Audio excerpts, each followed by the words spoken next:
Hai, berjumpa kembali dengan admin yang selalu rajin dalam membalas setiap komentar kalian.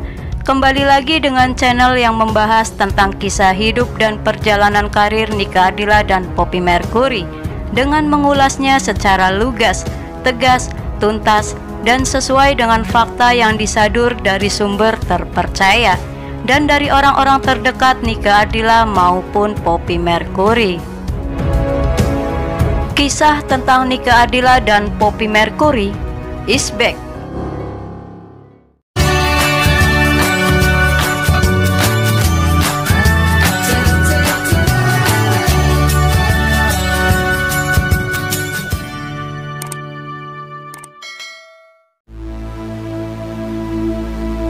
Saat musibah itu terjadi, saya mendapat banyak pertanyaan, seperti kronologi sebenarnya seperti apa.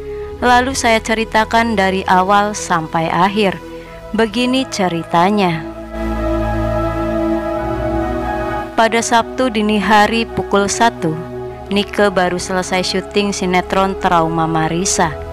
Setelah itu kami pulang ke rumah kontrakan Nike di Jalan Mangga Fatmawati, Jakarta Selatan. Pagi pukul 7, kita berangkat ke Bogor untuk syuting Warisan 2. Setelah selesai, kami pulang ke Bandung, ke rumah orang tua Nika Ardila.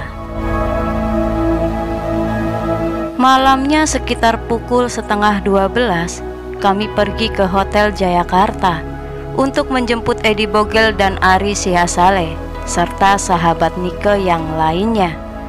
Lalu di sana kami ngobrol sebentar.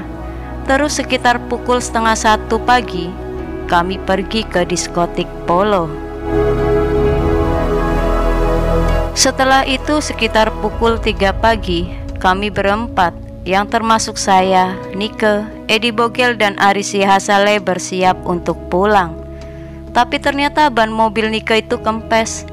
Kemudian Nike meminta bantuan kepada Denny, yang juga salah satu sahabat Nike, untuk mengganti dengan ban cadangan.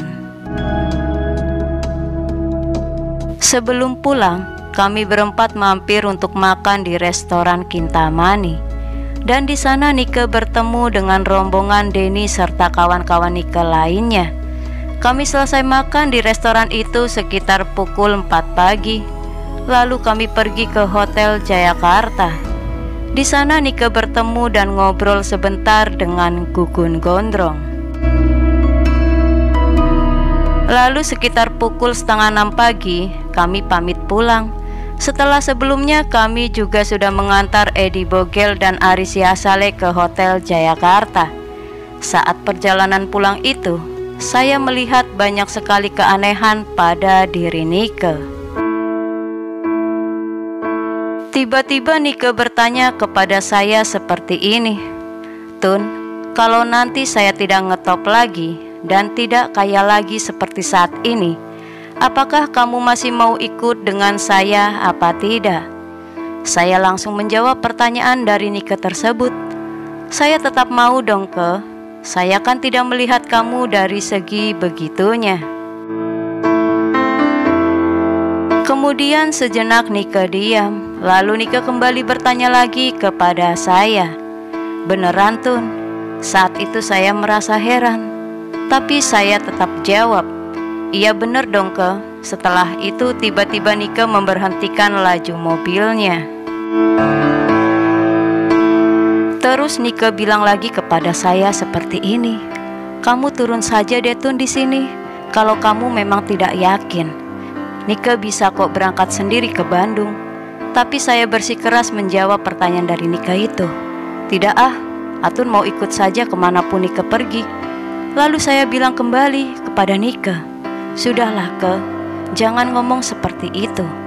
Terus Nike tersenyum dan merangkul saya. Ada sebuah pertanyaan, mengapa jarak Hotel Jayakarta ke Jalan Riau Bandung yang hanya berjarak 6,5 km itu ditempuh Nike dengan waktu yang cukup lama, yaitu hingga 1 jam. Mungkin pertanyaan itu terjawab di sini. Karena sebelumnya Nike sempat memberhentikan laju mobilnya untuk bertanya kepada Atun asistennya, dan hendak ingin menurunkan Atun di tengah jalan. Saat tiba di Jalan Riau Bandung, Nike bermaksud untuk menyalip kendaraan sedan merah di depannya.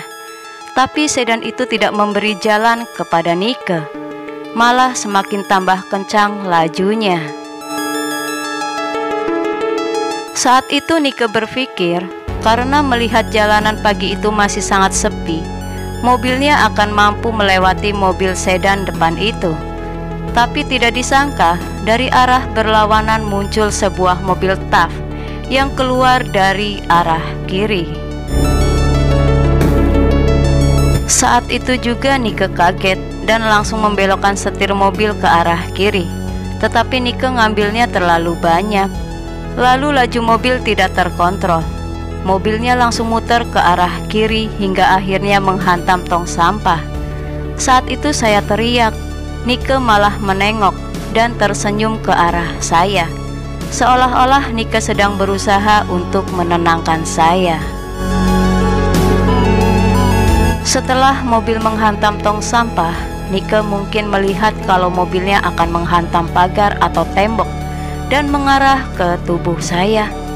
Saat itu Nike langsung memeluk saya, melindungi saya, dan akhirnya terjadilah benturan keras. Pada saat itu saya hanya ingat Nike sempat memeluk saya. Nike memang betul-betul orang yang sangat baik dan peduli. Dalam kondisi yang seperti itu, ia masih sempat untuk memeluk saya. Dan saya juga melihat Nike hanya pasrah saja sambil mengangkat tangannya. Setelah itu saya tidak ingat, mungkin karena saya pingsan. Saya tidak tahu kalau saat itu juga Nike meninggal dunia. Saya mulai sadar ketika saya berada di rumah sakit. Dan begitu saya membuka mata, saya langsung menanyakan Nike bagaimana kabarnya. Nike sudah ditolongin dan sedang dirawat. Tapi keluarga saya bilang kalau Nike sudah berada di rumah sakit. Tapi saya merasa heran saat itu. Kenapa Nike tidak dirawat satu rumah sakit dengan saya? Keluarga saya pun bilang kalau luka yang dialami oleh Nike itu lain dengan luka saya. Jadi Nike dirawat di rumah sakit yang berbeda. Di situ saya sedikit merasa tenang. Tapi saya merasa aneh. Kenapa di luar ada banyak wartawan? Dan setiap kawan-kawan saya tanya tentang keadaan Nike, mereka hanya diam dan bertingkah canggung dan langsung keluar ruangan, seperti ada yang disembunyikan dari mereka semua. Akhirnya pada tanggal 21 Maret 1995, ada ibu-ibu yang berkunjung untuk menengok pasien sebelah. Disangka mereka saat itu saya sedang tertidur pulas. Lalu ibu-ibu itu keceplosan bilang seperti ini, "Oh, pasien yang di sebelah itu Atun ya, asistennya Nike. Syukurlah dia masih dilindungi Yang Maha Kuasa. Tapi sayang ya, Nike tidak selamat dan meninggal di tempat kejadian." Spontan saja saya langsung teriak dan memanggil kakak saya. Saya marahin kakak saya pada saat itu. Mereka semua telah berbohong kepada saya. Kenapa saat saya tanya keadaan Nike, mereka tidak bisa menjawab? Tetapi mereka masih saja berusaha untuk meyakinkan saya kalau Nike baik-baik saja. Melihat saya yang begitu histeris, lalu saya disuntik oleh dokter dan saya tertidur kembali. Begitu saya sadar, saya langsung tanya ke Denny Bib, satu-satunya orang yang bakalan terus terang bagaimana keadaan Nike sebenarnya. Saya minta kepastian bagaimana keadaan Nike sebenarnya pada dia, apa selamat atau tidak.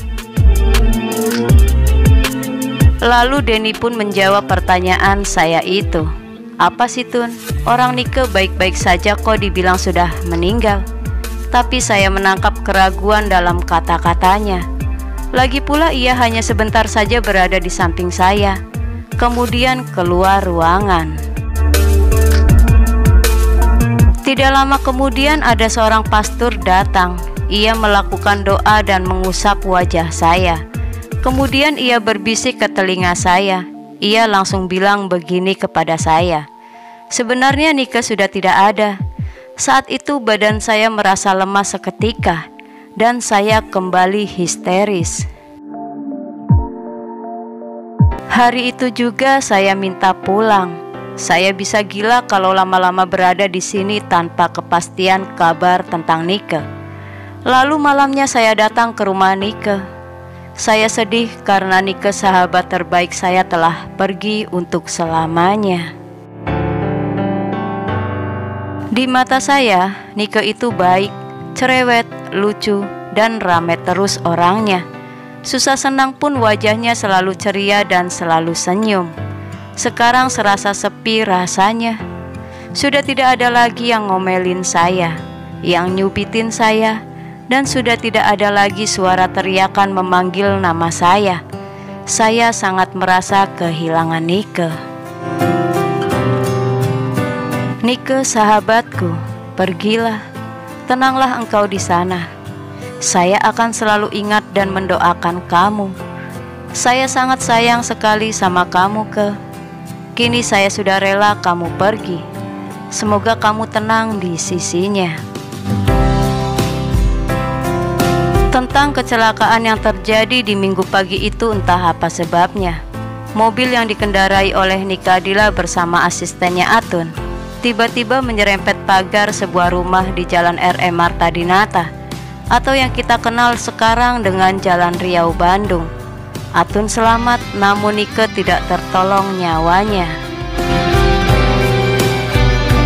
Menurut koran Republika, setelah upacara pemakaman Nike Ardila, hari-hari berikutnya masih banyak yang datang untuk melayat dan mendoakan kepergian Nike Ardila. Masih banyak ratusan remaja yang entah itu datangnya dari mana saja, berbondong-bondong menengok Nike di peristirahatan terakhirnya. Tempat peristirahatan terakhir Nike Ardila adalah di pemakaman keluarga Gandakarta Brata, atau yang sekarang disebut sebagai pemakaman keluarga Nike Ardila di Desa Cidudu, Ciamis, Jawa Barat.